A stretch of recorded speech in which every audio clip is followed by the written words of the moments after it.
তাপস পালের লেখা কুরুক্ষেত্রের যুদ্ধের শেষ দিন। আমি সুমিত বন্দ্যোপাধ্যায়। কুরুক্ষেত্রের যুদ্ধের শেষ দিন। কর্ণের রথের চাকা কাদায় আটকে গেছে। তিনি তীর ছোড়া বন্ধ করে দাঁড়ালেন, চোখে ক্লান্তি কিন্তু মনে অটল সাহস। তিনি অর্জুনকে বললেন, অর্জুন, অপেক্ষা করো। যুদ্ধের নিয়মে এখন আমি নিরস্ত্র। আমি রথ তুলি, তারপর যুদ্ধ করো।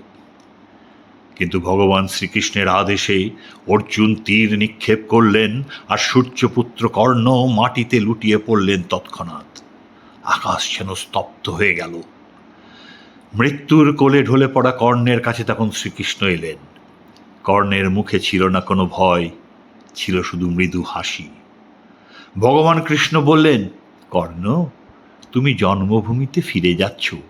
আজ তোমার শরীর বন্ধন মুক্ত হবে। কোনো অভিমান আছে তোমার আমার প্রতি? কর্ণ মৃদু স্বরে বললেন, মাধব, আমি জানি সব কিছুই তোমার পরিকল্পনা, কিন্তু একটা প্রশ্ন আমার মনে রয়ে গেছে। কৃষ্ণ নরম কণ্ঠে বললেন, বলো কর্ণ, কি জানতে চাও তুমি? কর্ণ ক্ষীণ কণ্ঠে বললেন, আমার দান, আমার সত্যনিষ্ঠা, আমার পরিশ্রম সব থাকা সত্ত্বেও কেন আমি সারা জীবন অবহেলিত রইলাম? কেন মানুষ আমাকে শুধু সুতপুত্র বলে জানল?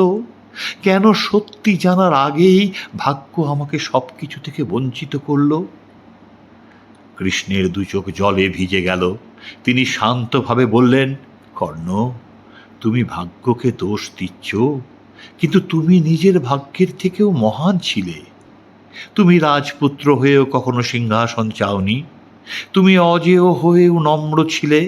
তোমার মধ্যে মানুষের সব গুণ ছিল, কিন্তু মানুষ তোমার ত্যাগ বুঝতে পারেনি।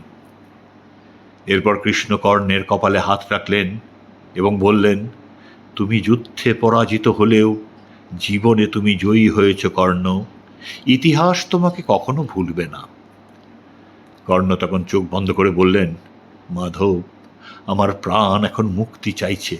তুমি আশীর্বাদ করো যেন আমি পরের জন্মে মা বাবার আদর পাই। কৃষ্ণ মৃদু হেসে বললেন, তোমার আত্মা এখন সূর্যের কাছে যাবে কর্ণ, কারণ তুমি যে সূর্যপুত্র, যার আলো কখনো নেবে না। সূর্য তখন পশ্চিম দিগন্তে অস্ত যাচ্ছে। রক্তরাঙা আকাশের সেই স্নিগ্ধ আলোর ছটায় কর্ণের মুখে ফুটে উঠেছিল এক শান্ত হাসি।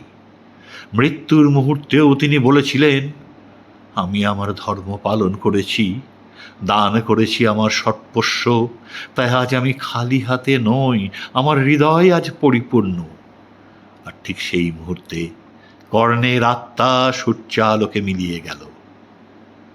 কর্ণের জীবনের শেষ কথা ও শেষ সত্য হল, তিনি অন্যায়ের মধ্যেও খুঁজে পেয়েছিলেন ধর্মের জ্যোতি ও আত্মমুক্তি।